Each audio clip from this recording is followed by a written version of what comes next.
membahas tentang dunia pemasaran, itu berarti kita akan melihat bahwa dunia pasar itu merupakan suatu tempat di mana pembeli dan penjual itu melakukan transaksi.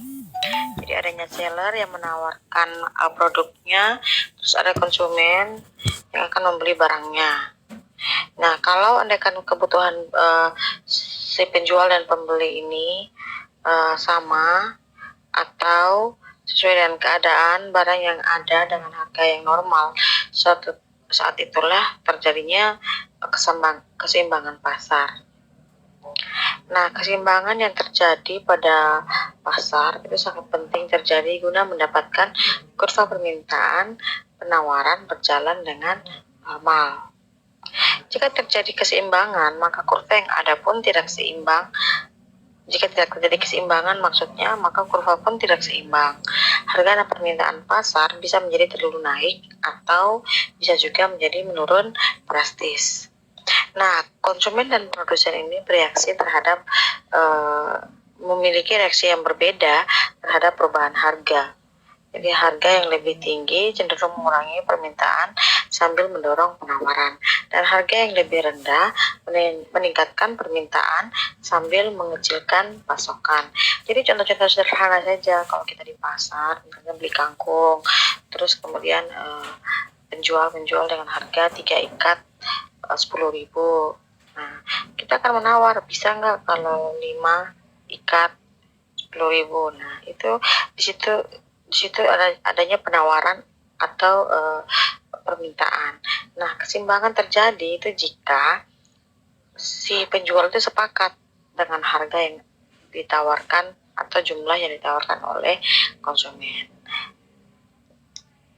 Keseimbangan pasar itu bahasa lainnya adalah equilibrium. Jadi dalam bisnis dan ekonomi, matematika bisnis dan ekonomi itu kita bisa menyebutkan keseimbangan pasar dengan sebutan equilibrium.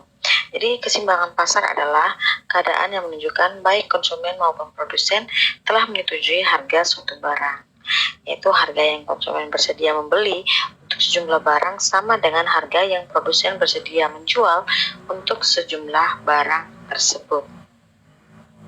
Untuk penggambaran kurva pun kita akan melihat seperti ini. Untuk keseimbangan pasar yang terjadi di mana harga equilibrium itu sama dengan jumlah barang equilibrium, baik yang diminta atau yang ditawarkan satu sama dengan harga yang diminta atau harga yang ditawarkan oleh produsen maupun konsumen. Contohnya, fungsi permintaan dan penawaran dari suatu barang ditunjukkan oleh persamaan berikut. Untuk permintaan, seperti yang sudah kita nonton pada video yang lalu, bahwa permintaan itu simbolnya adalah D, yang artinya demand. Jadi persamaannya adalah Q sama dengan 6 kurang 0,75P.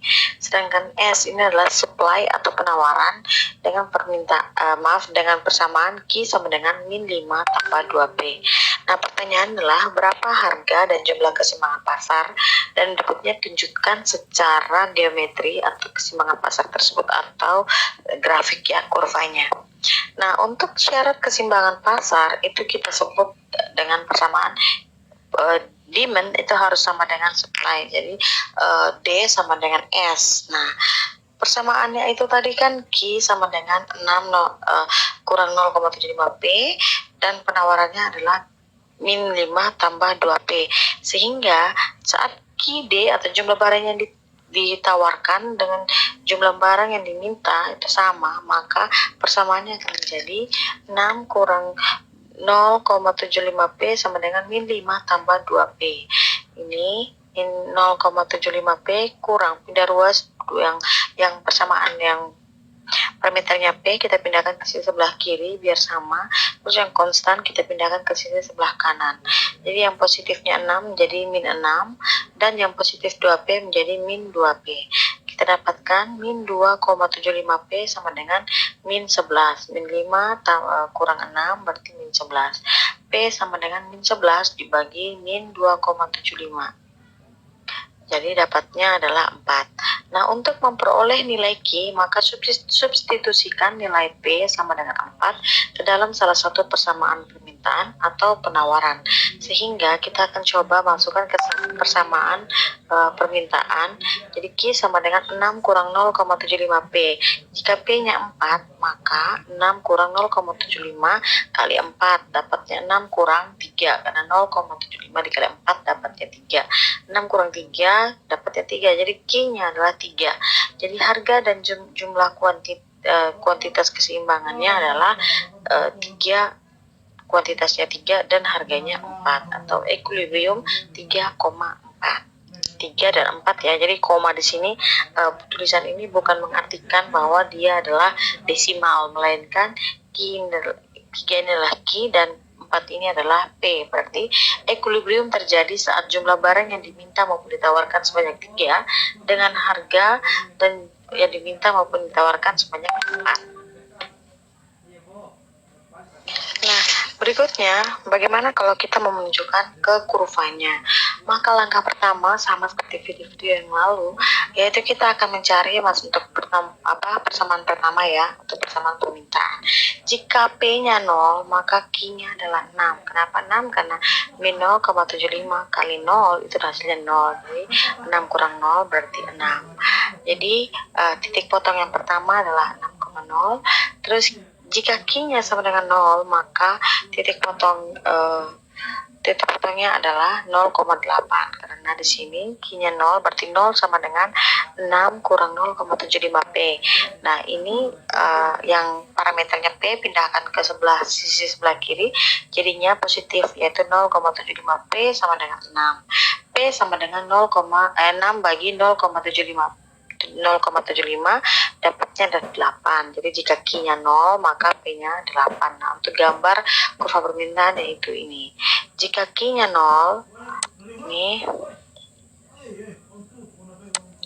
Jika Q-nya 0, maka P-nya adalah 8. Berarti titik potongnya adalah 0,8.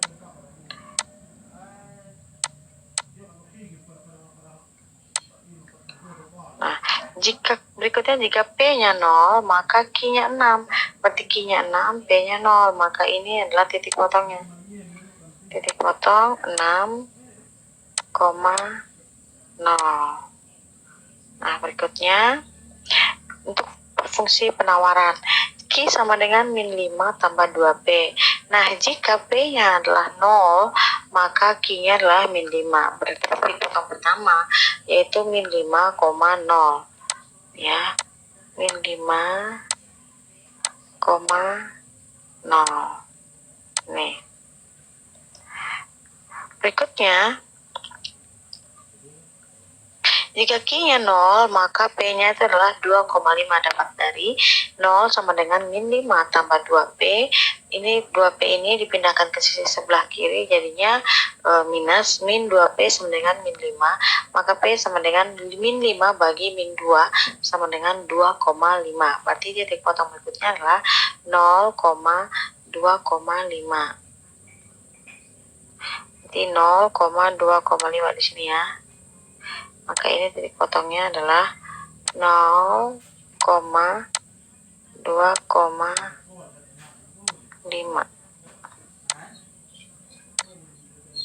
Ya, ini titik potongnya 2, di titik 2,5. Nah, titik berikutnya, karena ini masih ke min, kita bisa mencari titik-titik yang lain. Berarti sebenarnya banyak sekali titik-titik yang dilalui oleh kurva penawaran ini. Bisa saja jika Q-nya 1, jika Q-nya 2, Q-nya 3, Q-nya 4, Q-nya 5, dan seterusnya. Tapi keseimbangan pasarnya terjadi di sini, yaitu pada saat kuantitas yang diminta sebanyak 3 dan harga yang diminta maupun ditawarkan sebanyak 4. Dikenakan pemerintah atas penjualan suatu barang akan menyebabkan produsen menaikkan harga jual barang tersebut sebesar tarif pajak per unit, dan biasanya simbolnya itu dengan T, atau itu adalah tax. Dari pajak itu adalah tax. Jadi kalau dalam ekonomi dan bisnis matematika itu menyimbolkan pajak dengan simbol T, sehingga fungsi penawarannya akan berubah, yang pada akhirnya keseimbangan pasar juga akan berubah pula.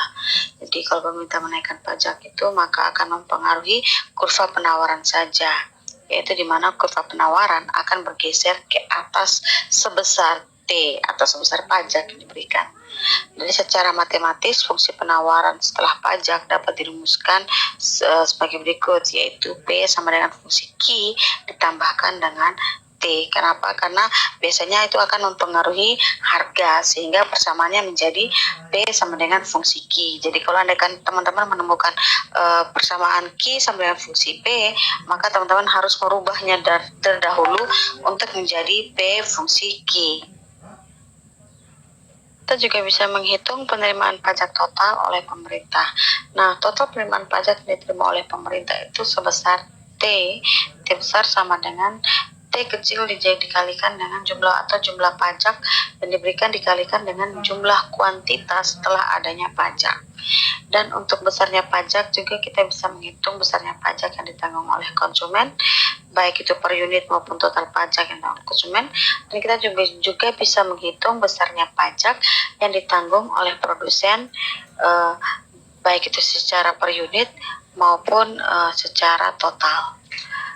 Kita langsung ke contohnya. Kita akan mencoba untuk menghitung berapa harga dan jumlah keseimbangan pasarnya.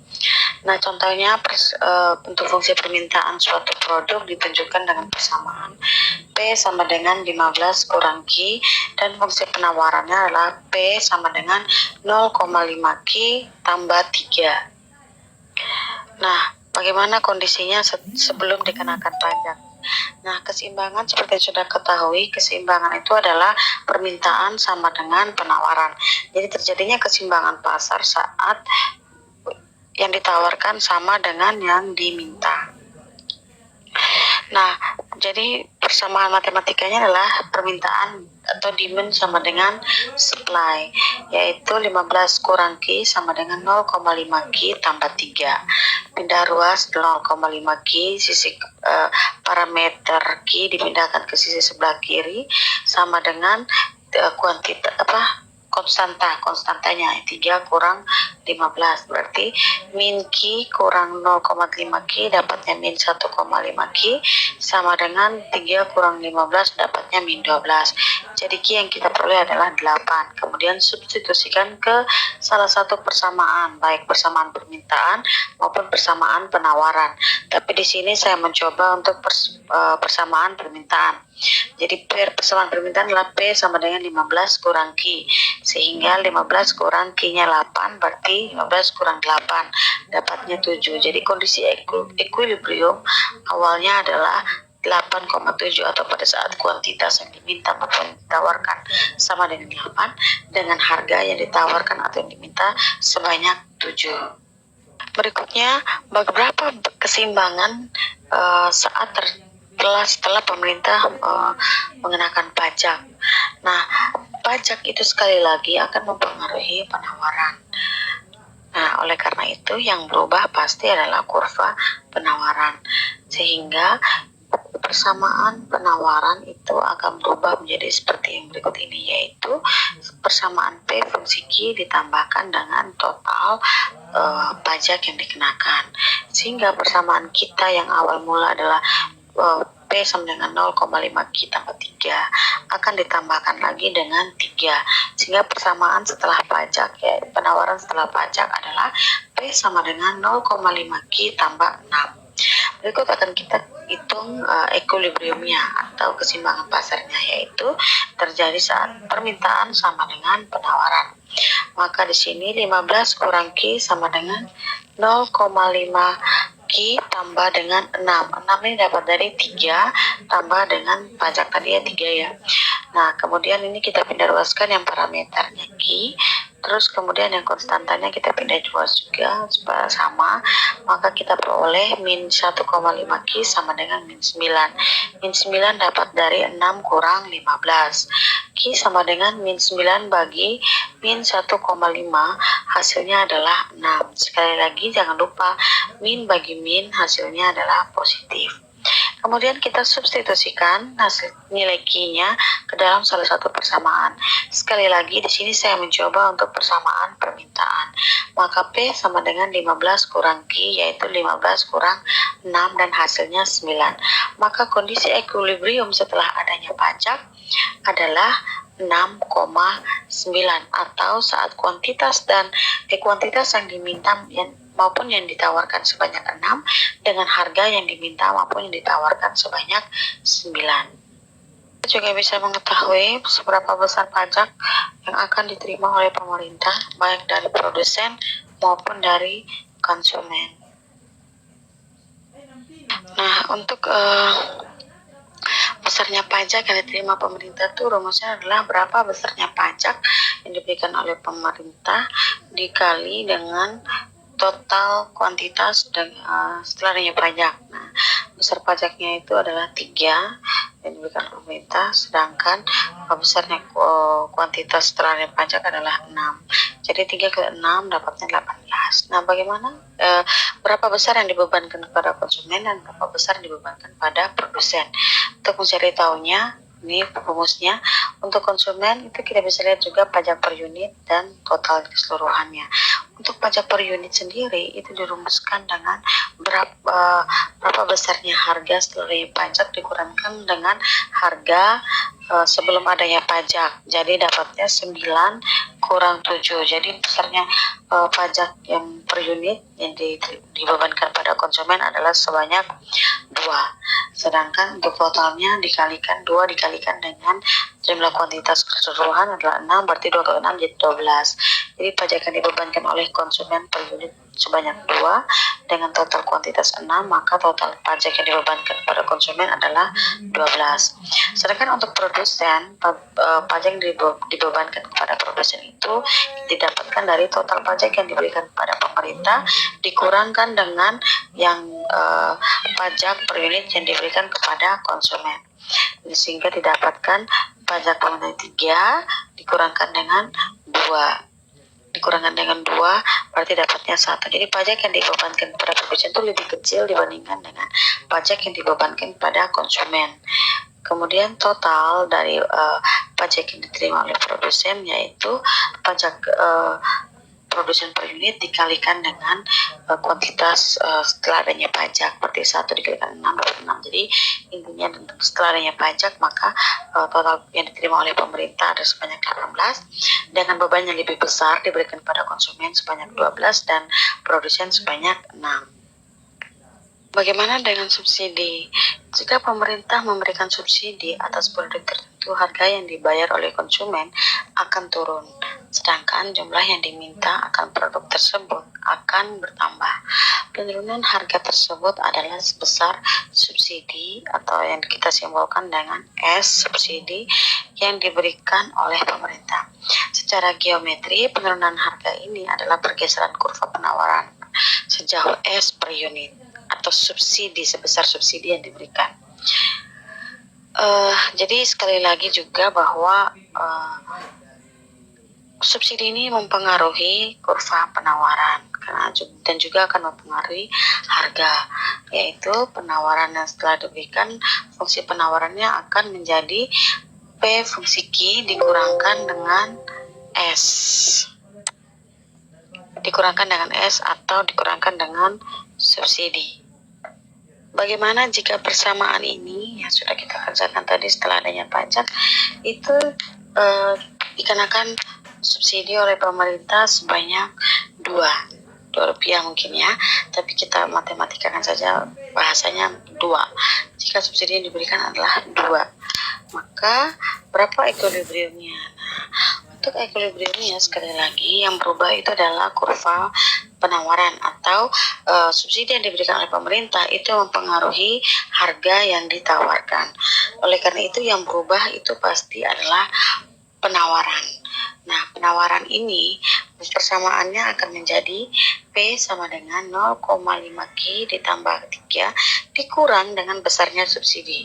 Nah, besarnya subsidi yang diberikan oleh pemerintah itu adalah 2. Jadi dikurangkan dengan 2 sehingga hasilnya adalah P P sama dengan 0,5 Q tambah 1, karena 3 kurang 2 adalah 1.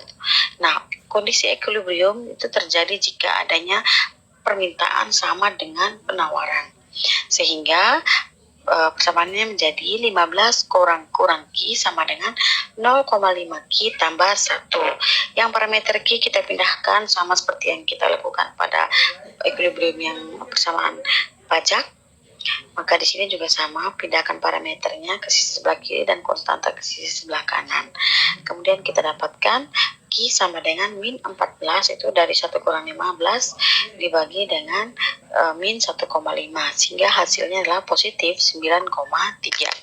Setelah kita temukan kuantitas kondisi keseimbangan, maka kita mensubstitusikan ke salah satu permintaan, ke salah satu persamaan, baik itu persamaan permintaan maupun persamaan penawaran. Nah, di sini saya akan mencoba untuk mensubstitusikan nilai Q keseimbangan pada harga atau persamaan dari permintaan. Jadi P sama dengan 15 Q, maka nilai P yang kita dapat adalah 5,7 dari 15 kurang 9,3, Q-nya 9,3. Jadi kondisi equilibrium setelah adanya subsidi itu terjadi jika jumlah kuantitas yang ditawarkan maupun diminta itu sebanyak 9,3 dan harga yang ditawarkan yang diminta sebanyak 5,7.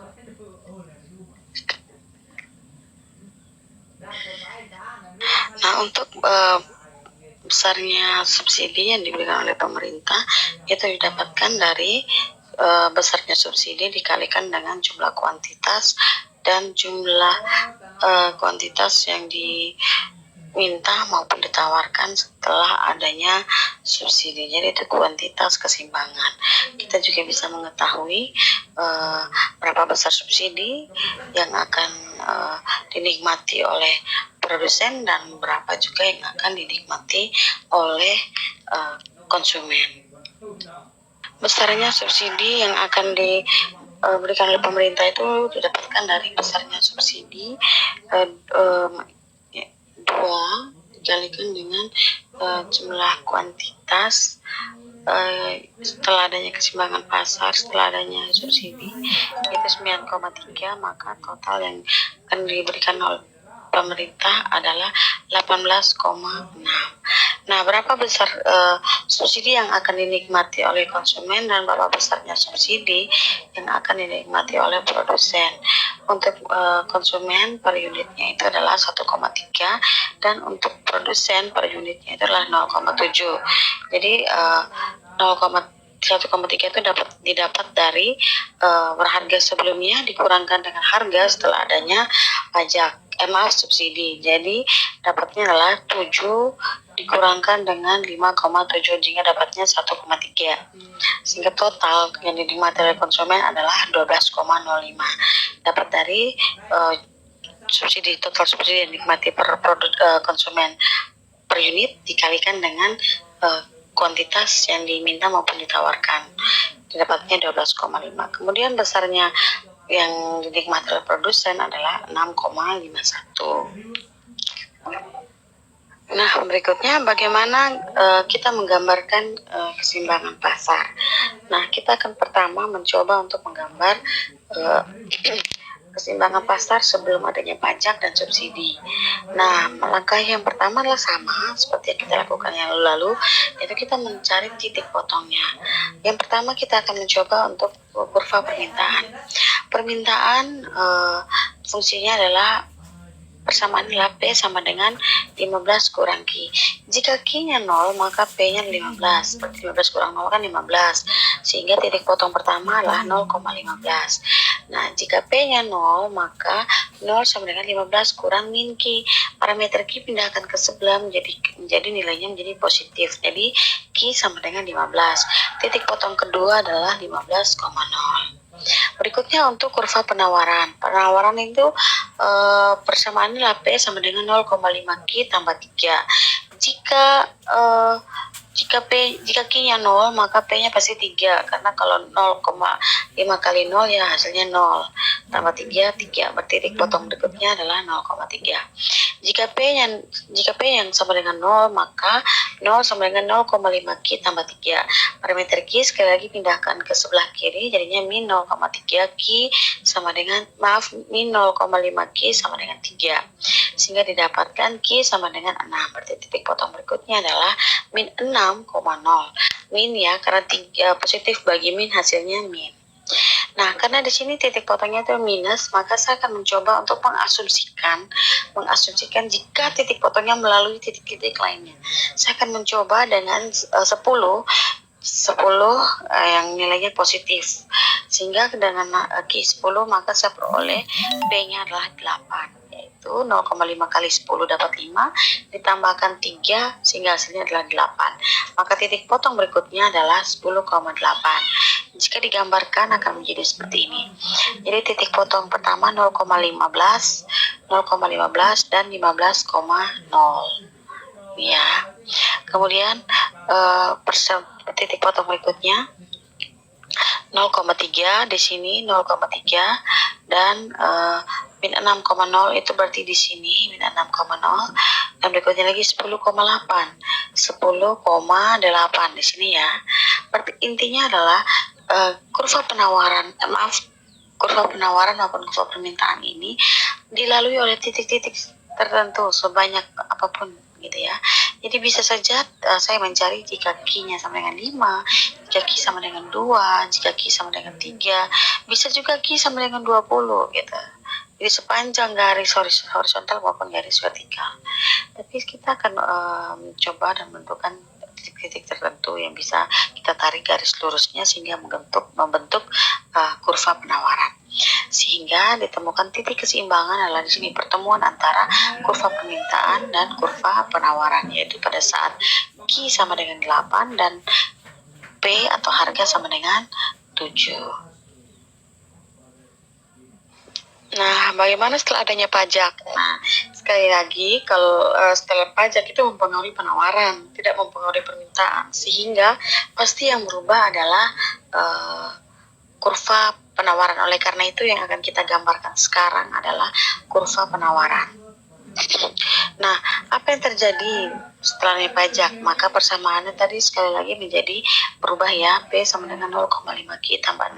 Kita cari titik potongnya. Jika Q-nya 0, maka P-nya pasti 6. Titik potongnya adalah 0,6. Jika P-nya sama dengan 0, maka 0 sama dengan 0,5 Q tambah 6. Sekali lagi pindah ruaskan parameter Q, sehingga Q kita dapatkan 12, min 12. Jadi titik potong berikutnya adalah min 12,0. Nah, sekali lagi saya katakan bahwa penawaran maupun permintaan itu melalui titik-titik sepanjang garis horizontal maupun garis vertikal.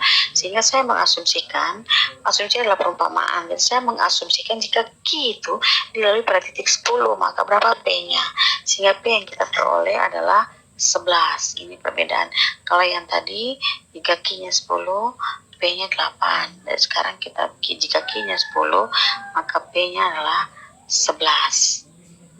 Jadi titik potong pertama adalah 0,6, ini di sini 0,6 titik potongnya di sini. Min 12,0 titik potongnya di sini, min 10, 11, 12 ini titik potongnya.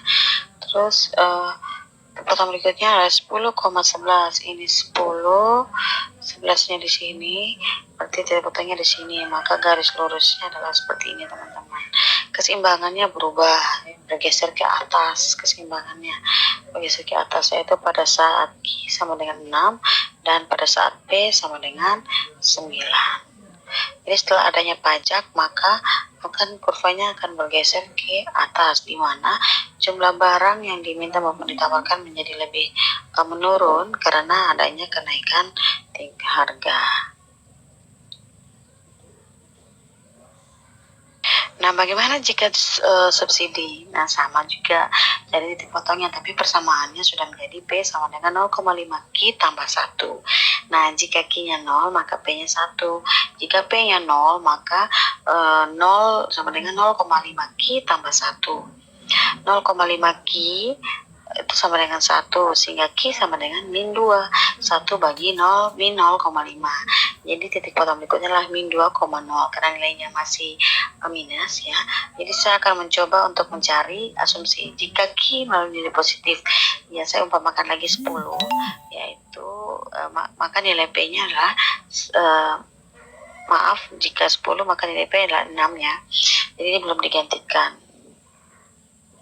Ini seharusnya adalah 6. Ya. Maka di sini titik potong pertama adalah 0,1 ya, teman-teman. Jadi 0,1 di sini.